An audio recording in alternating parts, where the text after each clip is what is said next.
தமிழ்நாட்டிற்கு சமீபத்தில் கடந்த வாரம் தான் அமித்ஷா வந்துட்டு போனாரு. 2 நாள் பயணமாக வந்திருந்தாரு. அப்போது அதிமுக சார்பில் எஸ்பி வேலுமணி அடுத்தடுத்த நாட்களில் 2 நாள் கிட்டத்தட்ட 2 மணி நேரம் சந்தித்து பேசினார். அப்போல்லாம் சந்திக்காத எடப்பாடி பழனிசாமி அவர் டெல்லி திரும்பிய உடனே 2 நாள் பயணமாக டெல்லியில் போய் சந்திக்கிறார். ஏதோ ஒரு உள்குத்து இருக்கிற மாதிரி தெரியுது சார். கூட்டணி உறுதியானதாக திரு எடப்பாடி பழனிசாமி தெரிவித்த நிலையில், கூட்டணி உறுதியாகிவிட்ட நிலையில் ஏன் சீட்டை அறிவிக்க முடியவில்லை? அது தொகுதிகளை பற்றியும் பேசிவிட்டோம் என்று சொல்லுகிறார். என்ன காரணம் என்றால் அதில் ஒரு காரணம் இருக்கிறது. தாவேகா பக்கம் எந்த கட்சியும் போகாமல் அதிமுக பக்கம் மேலும் சில கட்சிகள் சேருமானால் அதிமுக வலிமையான சக்தியாக உருவெடுக்கும். திமுக தலைமையை எரிச்சல் அடைய செய்கிற வகையில் காங்கிரஸ் கட்சியைச் சேர்ந்த மாணிக் தாக்கூர், கிரீஷ் சோடங்கர், பிரவீன் சக்கரவர்த்தி போன்றவர்கள் பேசுகிற கருத்துக்கள் அமைந்திருக்கின்றன. ஜோதிமணி கூட சொல்லியிருக்காங்களே, காங்கிரசிடம் இருக்கிற உத்தி என்ன? திமுகவை மிரட்டி கூடுதல் சீட்டு வாங்குவதா, அல்லது விஜய் பக்கம் போவதற்கான குரல்கள் வலுக்க ஊக்கமளிப்பதா? அமமுகவை சேர்ந்த ஒரு முக்கிய நண்பரும் அவ்வாறு ஒரு அழைப்பு இருப்பதை உறுதிப்படுத்துகிறார். திரு டிடிவி தினகரன் அவர்கள் அதிமுக கூட்டணியில் இணைவதாக இருந்தால் சில சங்கடமான கேள்விகளை அவர் எதிர்நோக்க வேண்டியிருக்கும். இங்கே யார் ஆட்சிக்கு வந்தாலும் மத்தியில் இணக்கமான போக்கோடு செயல்பட்டால்தான் தமிழ்நாட்டிற்கு நன்மையை பெற முடியும். திமுக மாதிரி எடுத்ததற்கெல்லாம் மோதிக்கொண்டே இருந்தால் தமிழ்நாட்டிற்கு நன்மையே கிடைக்காது. பாரதிய ஜனதாவுக்கு ஒரு மாற்றத்தையும் வளர்ச்சியும் உருவாக்கிய சக்தி, அவர் ஒரு தவிர்க்க முடியாத அரசியல் சக்தி. அவருக்கு உரிய அங்கீகாரம் அளிப்பது என்பது பாரதிய ஜனதா ஆதரவு மனநிலை உள்ள வாக்காளர்களுக்கு நம்பிக்கை ஊட்டுகிற, மகிழ்ச்சி அளிக்கக்கூடிய செய்தியாக இருக்கும். தமிழ்நாட்டில் இருக்கக்கூடிய பாரதிய ஜனதா ஆதரவு வாக்காளர்கள் மிக கணிசமானவர்கள் அண்ணாமலையினுடைய தேவையை உணர்ந்திருக்கிறார்கள். பாஜக தலைமை எந்த அளவுக்கு உணர்ந்திருக்கிறது என்பது அவர்கள் எடுக்கிற முடிவை பொறுத்துதான் நாம் உணர்ந்து கொள்ள முடியும்.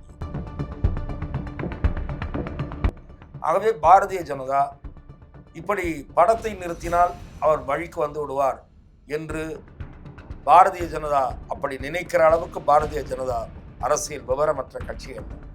நாடாளுகிற கட்சி, நாட்டின் பல மாநிலங்களில் ஆட்சி செய்கிற கட்சி. திராவிட முன்னேற்ற கழக அரசு ஊழல் மலிந்த அரசு என்பதற்கு என்று கூறுவதற்கு பெரிய ஆதாரங்கள் தேவையில்லை. பல குற்றச்சாட்டுகள் இந்த அரசை நோக்கி வெளிவந்திருக்கின்றன. பொதுநல வழக்குகள் தொடரப்பட்டிருக்கின்றன. அரசாங்கமே 1-2 முடிவுகளை பின்வாங்கி இருக்கிறது. ஆகவே அந்த குற்றச்சாட்டில் ஊழல் அரசு என்ற குற்றச்சாட்டில் சத்து இருக்கிறது, சாரம் இருக்கிறது என்றுதான் நான் பார்க்கிறேன்.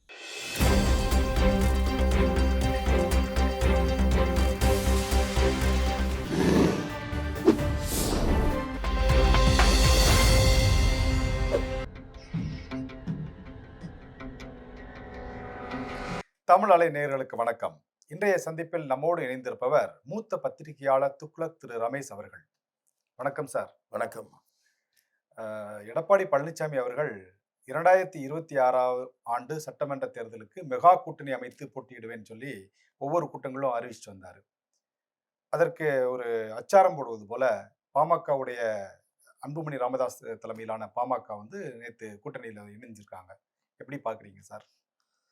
அந்த கூட்டணி அறிவிப்புக்கு பிறகு அவர் டெல்லி சென்று மத்திய உள்துறை அமைச்சர் திரு அமித்ஷா அவர்களை சந்தித்திருக்கிறார்.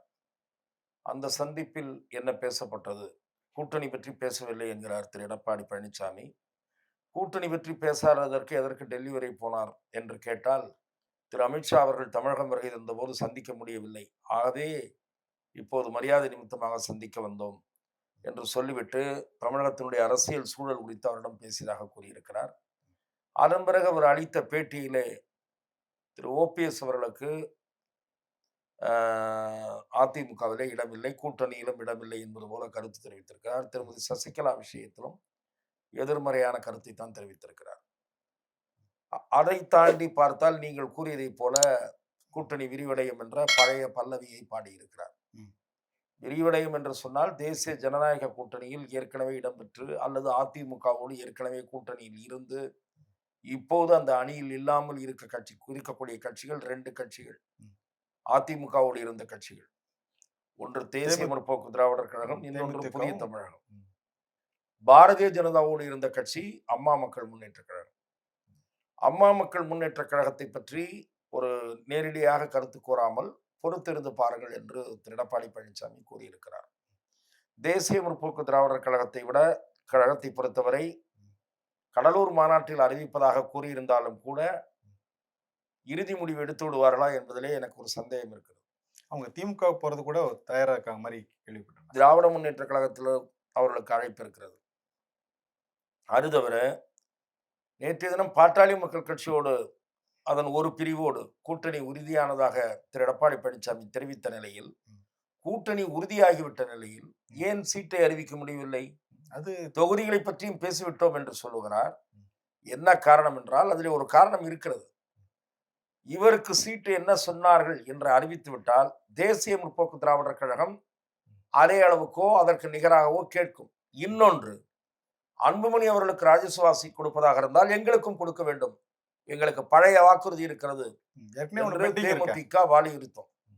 ஆகவே அலையினால்தான் சாமர்த்தியமாக திரு எடப்பாடி பழனிசாமி தொகுதியின் நம்பரும் சொல்லவில்லை, உடன்பாடினுடைய முழுவதும் தெரிவிக்கவில்லை. ஆகவே அரசல் புரசலாக தகவல்கள் வந்திருக்கின்றன. 17 நாட்கள் இருக்குன்னு நினைக்கிறேன் சார். ஏன்னா நிறைய நாட்கள் இருக்கிறது. ஆனால் இவர் கட்டாயத்தில் இருக்கிறார். எடப்பாடி பழனிசாமி நிர்பந்தத்தில் இருக்கிறார். திராவிட முன்னேற்ற கழகம் கூட்டணி அப்படியே இன்டாக்டாக இருக்கிறது, உடையவில்லை. பிரச்சனை காங்கிரசுக்கும் திமுகவுக்கும் உரசல் இருந்தாலும் கூட அது உடையவில்லை. அதிமுக பக்கம் இணைய வாய்ப்புள்ள கட்சிகளில் 1-2 விஜய் பக்கம் போகிவிட்டால் அதிமுகவினுடைய பிரகாசமான வாய்ப்புகள் என்பது ஓரளவு மங்கிவிடும். ஆகவே அவசரமாக கூட்டணியை இறுதி செய்ய வேண்டிய நிலையில் இருப்பது அதிமுக. ஆகவேதான் நேற்று பாட்டாளி மக்கள் கட்சியோடு அவசரமாக கூட்டணி இறுதி செய்யப்பட்டது.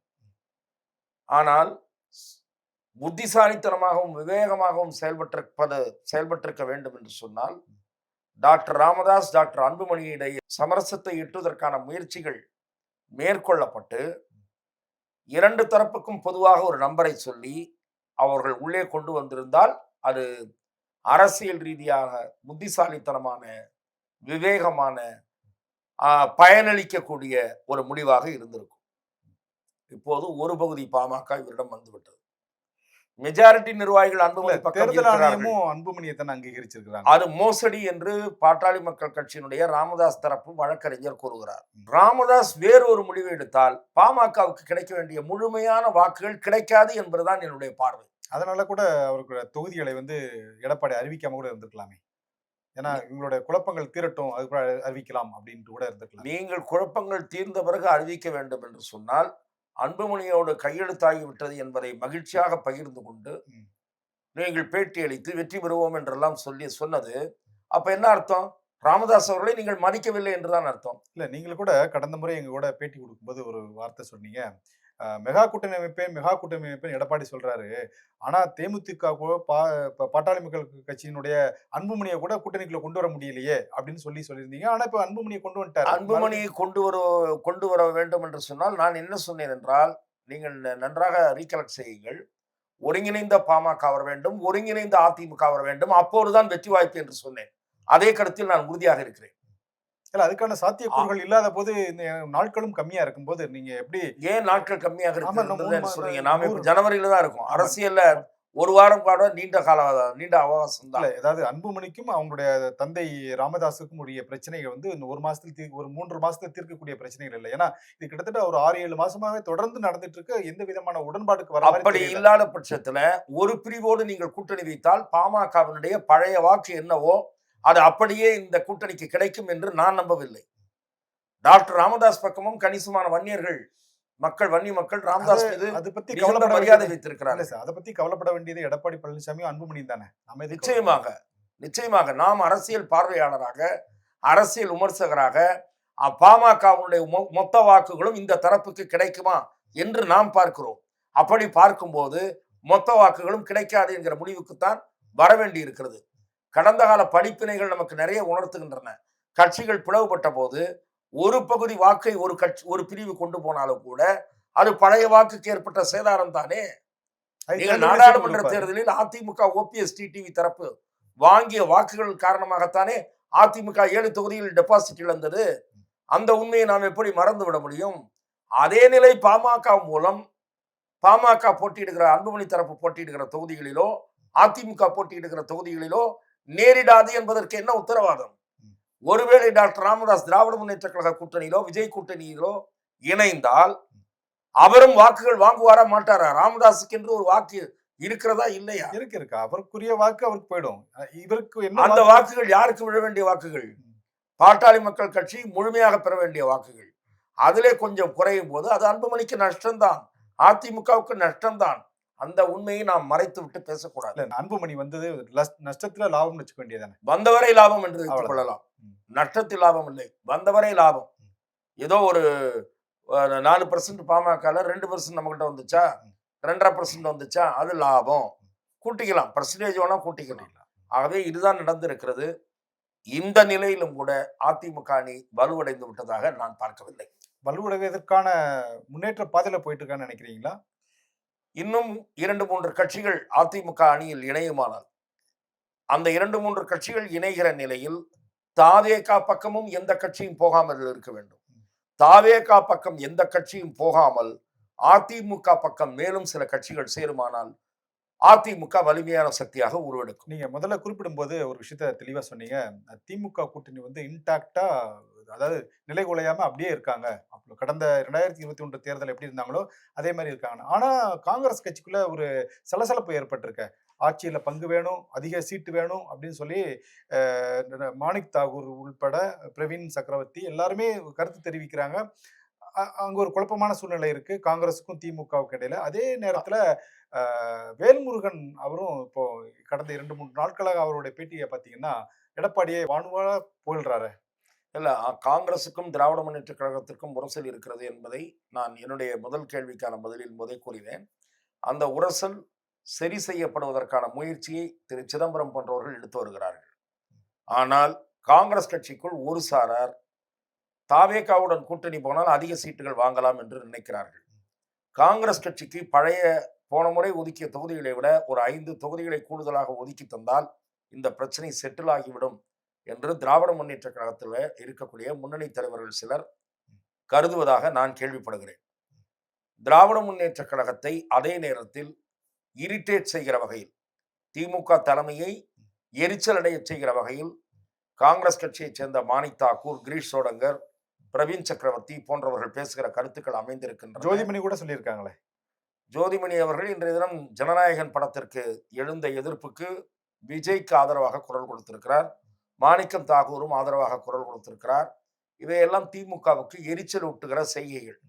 இவை திமுகவுடன் அதிக சீட்டு பெறுவதை மட்டுமே நோக்கமாக கொண்டவையாக இருக்குமானால் ஒரு கட்டத்தில் இந்த பிரச்சனை முடிவுக்கு வரலாம்.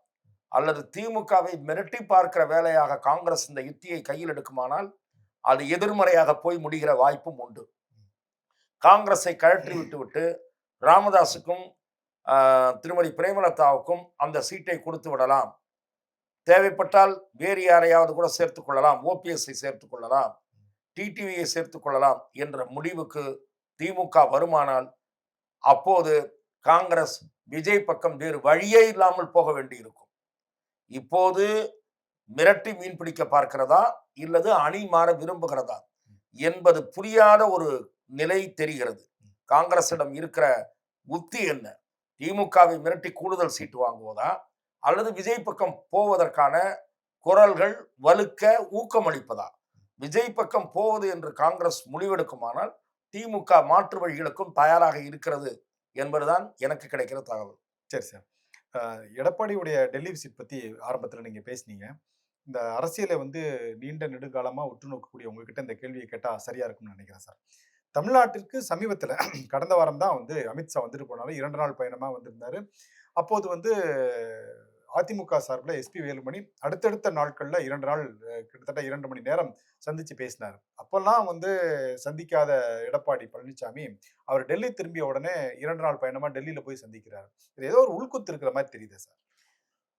அண்ணா திராவிட முன்னேற்ற கழகத்தினுடைய போக்கு குறித்து பாரதிய ஜனதா கட்சியில் மேலிடத்திற்கு சில அதிருப்தி இருப்பதாக தகவல்கள் உள்ளன. அது ஊர்ஜிதமாகாத தகவல். அதாவது அதிமுகவை ஒருங்கிணைக்கக்கூடிய முயற்சி அல்லது திரு டிடிவி தினகரன், ஓபிஎஸ் போன்றவர்கள் கூட்டணியிலே இடம்பெற பாஜக மேற்கொண்ட முயற்சி, இந்த முயற்சிகள் குறித்து எடப்பாடி பழனிசாமிக்கு அதிருப்தி. எடப்பாடி பழனிசாமி இதற்கு ஒத்து வராததற்கு பாஜக மேலிடத்துக்கு அதிருப்தி என்கிற ஒரு ஒரு மௌனமான ஒரு கசப்புணர்வு இரண்டு தரப்பிலும் இருந்தது. வெளிப்படவில்லையே தவிர, அம்மாதிரியான கருத்து வேறுபாடுகளை களைவதற்காக பாஜக மேலிடம் அதிருப்தியில் இருப்பதை உணர்ந்து கொண்டு திரு எடப்பாடி பழனிசாமி அதை சரி செய்வதற்காக போயிருக்கலாம் என்று நினைக்கிறேன். பாட்டாளி மக்கள் கட்சியினுடைய சீட் ஷேரிங்கை ஃபைனலைஸ் செய்வதற்கு முன் அவர் பாஜக மேலிடத்திற்கு ஏதாவது சொன்னாரா இல்லையா என்பதும் தெரியவில்லை. ஆகவே அதன் காரணமாகவும் எந்த அதிருப்தியும் உருவாகிவிடக் கூடாது, அந்த டாக்ஸை பற்றியும் பிரீஃப் செய்துவிட்டு வரலாம் என்றும் அவர் போயிருக்கலாம் என்று சில நண்பர்கள் கூறுகிறார்கள். ஆகவே எடப்பாடி பழனிசாமியினுடைய பாஜக டெல்லி விசிட், மாண்புமிகு உள்துறை அமைச்சர் சந்திப்பு என்பது அவர் பழைய கெத்தோடலாம் இருக்க முடியாது, கொஞ்சம் பிஜேபியும் அனுசரித்து போக வேண்டிய நிலையில் இருக்கிறார் என்பதைத்தான் வெளிப்படுத்துகிறது. சார், டெல்லி பத்திரிகையாளர் சந்திப்புல எடப்பாடி பழனிசாமிகிட்ட பத்திரிகையாளர் கேட்ட ஒரு கேள்வியில ஓபிஎஸ்க்கும் சசிகலாவுங்களுக்கும் அதிமுகவில் இடம் இல்லை அப்படின்னு சொல்றாரு. ஆனா அதுக்கு அடுத்த கேள்வியில டிடிவி தினகரன் இணையதுக்கு வாய்ப்பு இருக்கான்னு கேட்டதற்கு அது ஒரு மலுப்பலான பதில சொல்றாரு. அதே நேரத்துல டிடிவி தினகரன் அவர்களும் அவருடைய பொதுக்குழு கூட்டத்துல சொல்றாரு, இந்த இது துரோகத்தை வீழ்த்தக்கூடிய நேரம் அல்ல, திமுகவை ஆட்சியை விட்டு அகற்றுறதுக்கான வேலை இது அப்படின்னு ஒரு வார்த்தையை ஒரு சூசகமா சொல்றாரு. என்ன நடக்குது சார் அதிமுக?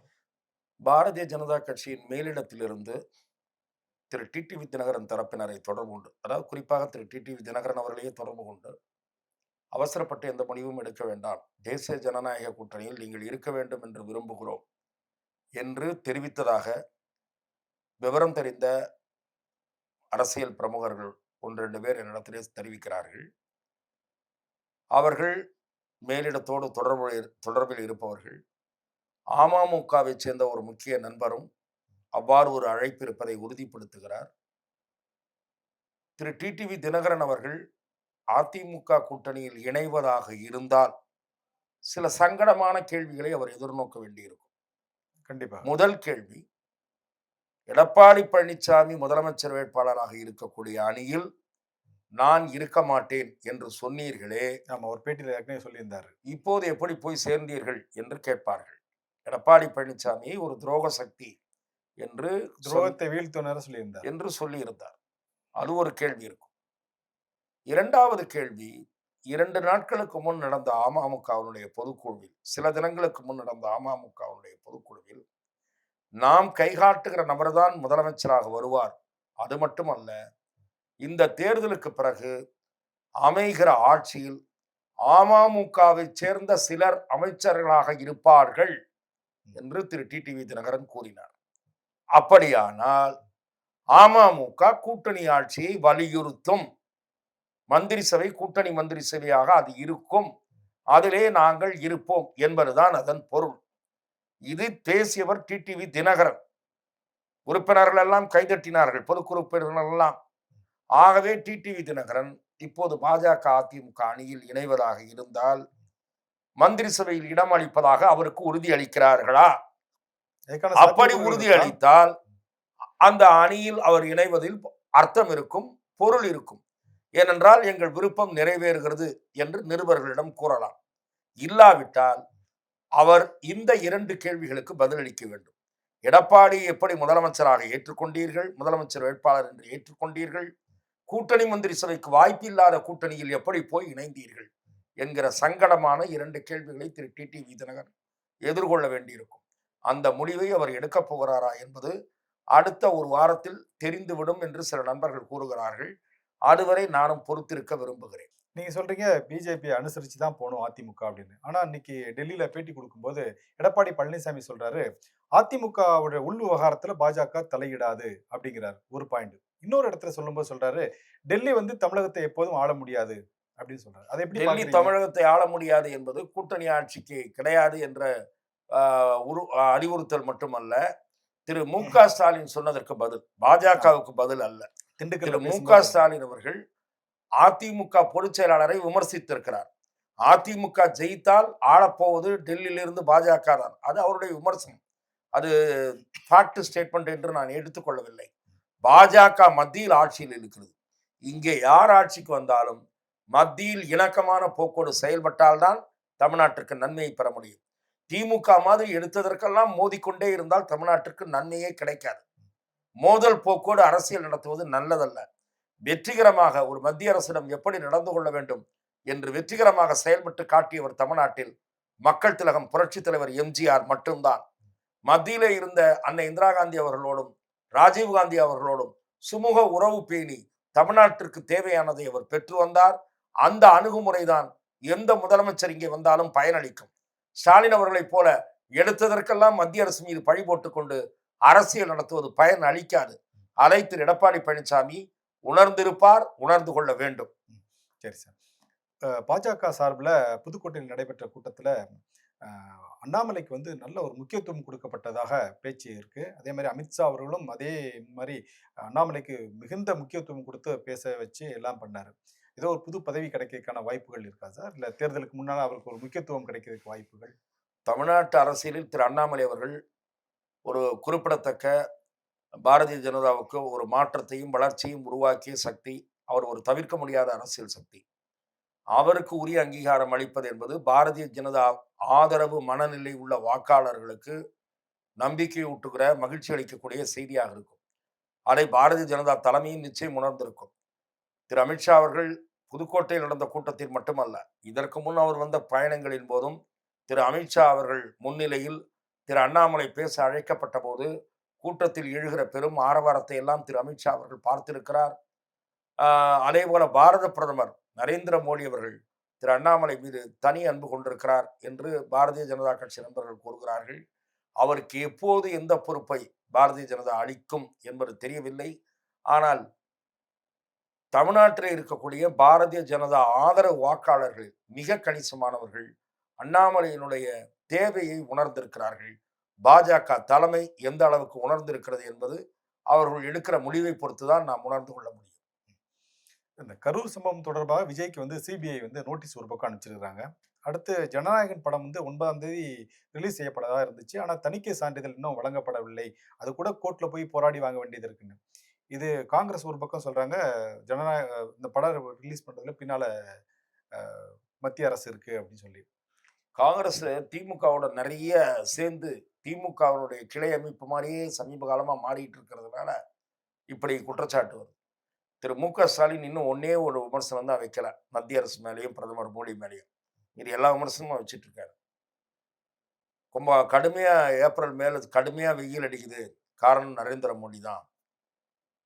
டிசம்பர்ல கடுமையான குளிர் இருக்கு, அக்டோபர்ல கடுமையான மழை பெய்யுது, இதுக்கு காரணம் மத்திய அரசு, ஒன்றிய அரசு தான், பிரதமர் நரேந்திர மோடி தான் சூழ்ச்சி செஞ்சு வானிலையில மாற்றம் செய்கிறாரு இப்படின்ற ஒரு அபத்தமான குற்றச்சாட்டை தவிர இதற்கு நிகரான பல விமர்சனங்களை, குற்றச்சாட்டுகளை மத்திய அரசு மீது பொழுது விடிந்து பொழுது போனால் திரு மு.க. ஸ்டாலின் அவர்கள் சொல்லிக் கொண்டிருக்கிறார். அந்த பாதையில் தான் காங்கிரசினுடைய இந்த குற்றச்சாட்டையும் நான் பார்க்கிறேன். ஒரு படத்திலே ஆட்சேபகரமான காட்சிகள் இருக்கின்றன என்று சொன்னால் தணிக்கை குழுவிலே 1-2 உறுப்பினர்கள் எதிர்ப்பு தெரிவித்திருக்கிறார்கள் என்று கூறப்பட்டிருக்கிறது. தணிக்கை குழு உடனடியாக முடிவெடுக்க வேண்டும் என்று நிர்பந்திக்க முடியாது என்கிற வாதத்தை அவர்கள் முன்வைத்திருக்கிறார்கள். கோர்ட் தணிக்கை குழுவை பார்த்து 1-2 கேள்விகள் கேட்டிருக்கிறது. ஆகவே இது நீதிமன்றத்தின் மூலம் தீர்க்கப்பட வேண்டிய பிரச்சனை. இதுல பாஜக தடுத்து எவ்வளவு நாள் தடுத்துற முடியும்? நான் கேட்கிறேன். படத்தை எவ்வளவு நாள் தடுத்துற முடியும்? 9ஆம் தேதி ரிலீஸ் ஆகிறதுக்கு மேல 10ஆம் தேதி இல்ல 11ஆம் தேதி இதெல்லாம் ஒரு டிஸ்டர்பன்ஸ் தானே. அதாவது ஜனநாயகன் படத்தை ரிலீஸ் பண்றதுல நான் சொல்றேன் உங்களுக்கு, பாரதிய ஜனதாவுக்கு அரசியல் ரீதியாக விஜய் எதிர்நிலையில் இருப்பதால் இப்படி செய்யப்படுகிறது என்று குற்றச்சாட்டப்படுகிறது. நான் கேட்கிறேன், பாரதிய ஜனதாவுக்கு அல்லது பாரத பிரதமருக்கு மிகவும் வேண்டியவர் என்றுதானே திரு ரஜினி கருதப்படுகிறார். சூப்பர் ஸ்டார் ரஜினிகாந்த் அவர்கள் மத்திய பாஜக அரசுக்கு மட்டுமல்ல, பாரத பிரதமருக்கு மட்டுமல்ல, தமிழக முதல்வருக்கும் சரி பல அரசியல் தலைவர்களுக்கும் மிக நெருக்கமான நண்பராகத்தானே அறியப்படுகிறார். பலராலும் மதிக்கப்படுகிற நடிகராகத்தானே இருக்கிறார். அவருடைய ஜெயிலர் படத்திற்கு யூஏ கிடைத்ததா? ஏ சர்டிபிகேட் தான் கிடைத்தது. படத்திலே வன்முறை அதிகம் இருந்தால் ஏ சர்டிபிகேட் தான் தரப்படும், யூஏ தரப்படாது. இந்த படத்திலே அப்படி அதிக வன்முறை காட்சிகள் இருக்கின்றன என்று இந்த கோர்ட் முடிவாவதற்கு முன்பே நாம் பார்த்தோம். ம். செய்திகள் வெளிவந்ததை யுஎஸ் சர்டிபிகேட். படித்தோம். நானும் பார்க்கவில்லை, நீங்களும் பார்க்கவில்லை படத்தை. ட்ரெய்லரிலேயே கொஞ்சம் கடுமையான இதெல்லாம் இருக்கிறத பார்த்தோம், சண்டை காட்சிகள்லாம். படம் முழுக்க என்ன இருக்குன்னு தெரியாது. ஆட்சேபகரமான ஏதோ சின்னங்கள்லாம் இருக்கு அப்படின்றாங்க. இரண்டாவது அந்த படத்துல வந்து தேர்தல் பிரச்சாரம் தொடர்பான காட்சி இருப்பதாகவும் கூறப்படுகிறது. முழு விவரங்கள் தெரியாமல் நான் பேசுவது பொருத்தமாக இருக்காது. முழு விவரம் தெரிந்தவர்கள் சென்சார் போர்டும் படத்தை தயாரித்த நிறுவனம் தான். இரண்டு தரப்பும் நீதிமன்றத்திடம் முறையிட்டிருக்கிறார்கள். நீதிமன்றம் கூறுகிற முடிவு பொருத்தமானதாக இருக்கும், அதுதான் சரியானதாகவும் இருக்கும். இவையெல்லாம் அரசியல் காரணங்களுக்காக கூறப்படுகிற விமர்சனங்கள். ஒருவேளை காங்கிரஸ் விஜயிடம் துண்டு போட்டு வைப்பதற்காக இப்படி சப்போர்ட் செய்கிறதா என்று என்றும் நாம் கருதலாம். ஆனால் இப்படி அதிகமாக சப்போர்ட் செய்து திமுகவை எரிச்சலடைய வைக்கிற வேலையைத்தான் காங்கிரஸ் பார்த்து கொண்டிருக்கிறது. அதான் சார், இப்போ சமூக வலைத்தளங்கள்லையும் அதாவது தாவேக்காவுடைய தொண்டர்கள், கட்சி ரசிகர், விஜயோடைய ரசிகர் மத்தியில் பேசப்பட்ட விஷயங்கள் என்ன அப்படின்னா, இந்த மாதிரி ஜனநாயகன் படத்தை சிபிஐ நோட்டீஸ் அனுப்பிச்ச ஒன்று, ஜனநாயகன் படத்துக்கு வந்து தணிக்கை சான்றிதழ் கொடுக்க லேட் ஆகுது வந்து பாஜகவுடைய தன்னுடைய கூட்டணிக்கு இழுக்கிறதுக்காக வெயிட் பண்ணாங்க இத்தனை நாளைக்கும். ஆனால் அதுக்கு வந்து விஜய் உடன்படாதனால தான் அவர் மேலே அடுக்கடுக்கான விஷயங்களை வந்து பாஜக முன்னெடுக்கு அப்படின்னு சொல்லி ஒரு கருத்து நிலவுது. இதுவும் அரசியல் ரீதியான விமர்சனம் தான். பாரதிய ஜனதாவுடன் கூட்டணி இல்லை என்பதை திரு விஜய் வந்து எப்போது அறிவித்து விட்டார். அவர் கட்சி தொடங்கும் போது அதானே சொல்றாரு, திமுகவோடும் இல்லை, கொள்கை எதிரி, பாஜகவோடும் இல்லை என்றார். பிறகு அரசியல் அதிமுகவோடு சேர வாய்ப்பில்லை என்பதை உணர்ந்து கொள்கிற வகையில் தாவேகாவினுடைய பொதுக்குழு 2 முறை தீர்மானம் நிறைவேற்றியது. தாவேகா தலைமையில் கூட்டணி, விஜய் தான் முதல்வர் வேட்பாளர் என்பதை 2 முறை தீர்மானங்கள் மூலமாக, அதன் மூலம் என்ன முடிவானது? அதிமுகவுடன் கூட்டணி வாய்ப்பு இல்லை என்று முடிவானது. தாவேகாவினுடைய செய்தி தொடர்பாளர்களாக ஊடக விவாதங்களில் கலந்து கொள்கிறவர்கள் என்ன சொன்னார்கள்? இந்த 2 விஷயங்களில் எங்கள் நிலைப்பாட்டில் மாற்றம் இருக்காது என்று தொடர்ந்து கூறி வருகிறார்கள். ஆகவே பாரதிய ஜனதா இப்படி படத்தை நிறுத்தினால் அவர் வழிக்கு வந்து விடுவார் என்று பாரதிய ஜனதா அப்படி நினைக்கிற அளவுக்கு பாரதிய ஜனதா அரசியல் விவரமற்ற கட்சி அல்ல. நாடாளுகிற கட்சி, நாட்டின் பல மாநிலங்களில் ஆட்சி செய்கிற கட்சி. அவர்கள் தேர்தல் கூட்டணிக்கு விஜய் வர வேண்டும் என்று வெளிப்படையாக அழைப்பு விடுத்தார்கள். திமுகவை வீழ்த்த வேண்டும் என்றால் வீழ்த்த வேண்டும் என்பது நோக்கமாக இருக்கக்கூடிய கட்சிகள் இந்த அணியில் வந்து இணைய வேண்டும் என்று மாநில தலைவர் நயினார் நாகேந்திரன், முன்னாள் தலைவர் அண்ணாமலை, முன்னாள் தலைவர் டாக்டர் தமிழிசை எல்லோரும் வெளிப்படையாக அழைப்பு விடுத்தார்கள். ரகசிய முயற்சிகள் எடுக்க வேண்டிய அவசியம் இல்லை. உங்களுக்கு அதுதான் நோக்கம் என்றால் இங்கே வாருங்கள் என்று சொன்னார்கள். அவர்கள் நாங்கள் வீழ்த்த முடியும் என்று அவர்கள் நினைக்கிறார்கள். தீய சக்தி திமுகவுக்கும் தூய சக்தி தாவேகாவுக்கும் தான் போட்டி என்ற பிரகடனத்தை திரு விஜய் வெளியிட்டார். ஆகவே முடிவு செய்ய வேண்டியது வாக்காளர்கள். இதிலே பின்னணியிலே இருந்து படத்தை தடுக்கிறார்கள், அவரை மிரட்டுகிறார்கள் என்றெல்லாம் கூறுவது, சிபிஐ விசாரணைக்கு சம்மன் அனுப்புகிறார்கள். சிபிஐ வந்து அந்த கட்சியினுடைய நிர்வாகிகள்லாம் அழைத்து விசாரித்து விட்டு விஜய் அழைக்கவில்லை என்றால் இதே கட்சிகளோ அல்லது இதே ஆட்களோ என்ன சொல்லுவார்கள்? பார்த்தீர்களா, பெயருக்கு ஆதவ அர்ஜுனாவையும் நிர்மல் குமாரையும் அழைத்தார்கள், கட்சியின் தலைவரிடையும் அல்லவா கேட்க வேண்டும் கேள்விகளை என்று இதே கட்சிகள் சொல்லும். அப்ப என்ன அர்த்தம்? விஜய் பிஜேபி பி டீம் என்று உடனே இப்படி பிரட்டுவார்கள்.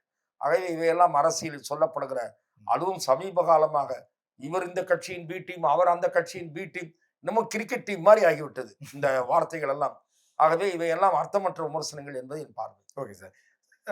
நேற்று முன்தினம் வந்து அதிமுகவுடைய பொதுச் செயலாளர் எடப்பாடி பழனிசாமி ஆளுநரை சந்தித்து திமுக அரசு 4 லட்சம் கோடி ரூபாய் ஊழல் செய்து விட்டார்கள் அப்படின்னு சொல்லி ஒரு பெரிய குற்றச்சாட்டை முன்வைச்சிருக்கிறார். எப்படி பார்க்குறீங்க? திராவிட முன்னேற்ற கழக அரசின் பல்வேறு துறைகளில் ஊழல் மலிந்து விட்டது என்பதற்கு பல்வேறு சமயங்களில் வெவ்வேறு மனிதர்கள் பல ஆதாரங்களை வெளியிட்டு வந்திருக்கிறார்கள். அறப்போர் இயக்கம் வெளியிட்டிருக்கிறது, சவுக்கு சங்கர் வெளியிட்டிருக்கிறார், பாரதிய ஜனதா கட்சியினுடைய முன்னாள் மாநில தலைவர் மதிப்புக்குரிய அண்ணாமலை சில தகவல்களை வெளியிட்டிருக்கிறார். 1-2 விவகாரங்களில் நீதிமன்றம் வரை விவகாரம் போயிருக்கிறது. இடி வெளியிட்ட ஆதாரம், சமீபத்திய ஆதாரம், நகராட்சி நிர்வாகத்துறையிலே பணி நியமனங்களிலே கோடிக்கணக்கான ரூபாயில லஞ்சம் கைமாறி இருக்கிறது என்று. அது தவிர டாஸ்மாகிற்கு வர வேண்டிய, அரசாங்க கஜானாவுக்கு வர வேண்டிய பணம் கிட்டத்தட்ட 3000 கோடி ரூபாய்க்கு மேலே வேறு இடங்களுக்கு போய்விட்டது கள்ளமது விற்பனையின் மூலம் என்று இதே அமைச்சரவையில் இருக்கக்கூடிய பழனிவேல் தியாகராஜன் பேசினார். இப்படி வெவ்வேறு விமர்சனங்கள், ஊழல் புகார்கள், குற்றச்சாட்டுகள் பல்வேறு சமயங்களில் வெளிவந்திருக்கின்றன.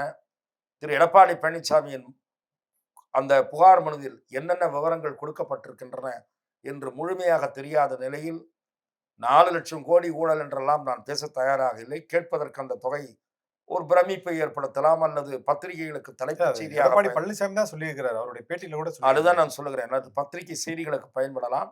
ஆனால் திராவிட முன்னேற்றக் கழக அரசு ஊழல் மலிந்த அரசு என்பதற்கு என்று கூறுவதற்கு பெரிய ஆதாரங்கள் தேவையில்லை.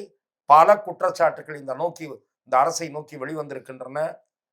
பொதுநல வழக்குகள் தொடரப்பட்டிருக்கின்றன. அரசாங்கமே 1-2 முடிவுகளை பின்வாங்கி இருக்கிறது.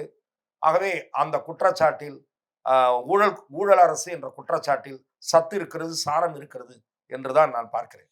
திருப்பரங்குன்றம் விஷயத்துல திமுக அரசு ஏன் தொடர்ந்து அப்பீல் போயிட்டே இருக்காங்க சார்? அது வந்து அவங்களுடைய ஒரு அக்கறையை காட்டுதா, இல்ல அவங்க அரசியலை காட்டுதா?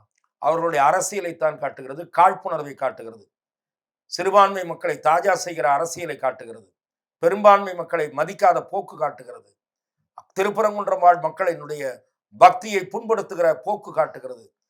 திராவிட முன்னேற்ற கழகத்தின் ஆழ் மனதில் உயரொன்றி இருக்கக்கூடிய இந்து மத வெறுப்புணர்வை வெளிப்படுத்துகிறது. இல்லை என்றால் ஒரு நீதிமன்ற தீர்ப்பை பற்றி, நீதிபதிகளை பற்றி, அவர் அளித்த தீர்ப்பை பற்றி வாய்க்கு வந்தபடி சட்ட அமைச்சர் என்று கூறிக்கொள்ளக்கூடிய ஒரு பகுதி சட்ட அமைச்சர் ரகுபதி பேசுவாரா? அவர் முழுமையான சட்ட அமைச்சர் கிடையாது. ஒரு பகுதி சட்ட அமைச்சர், இன்னொரு பகுதி துரைமுருகன். சட்ட அமைச்சகத்தையே கூறு போட்ட ஒரு ஆட்சி தான் இந்த ஆட்சி. ஒரே இலாக்கா, அதுக்கு 2 மந்திரி. அதுல ஒரு மந்திரி தன்னை அறிவாளி நினைச்சுக்கிட்டு அந்த நீதிபதி தீர்ப்பெல்லாம் விமர்சிக்கிறாரு. தீர்ப்பை பத்தி விமர்சிக்கிறதுக்கு இவருக்கு என்ன தகுதி இருக்கு?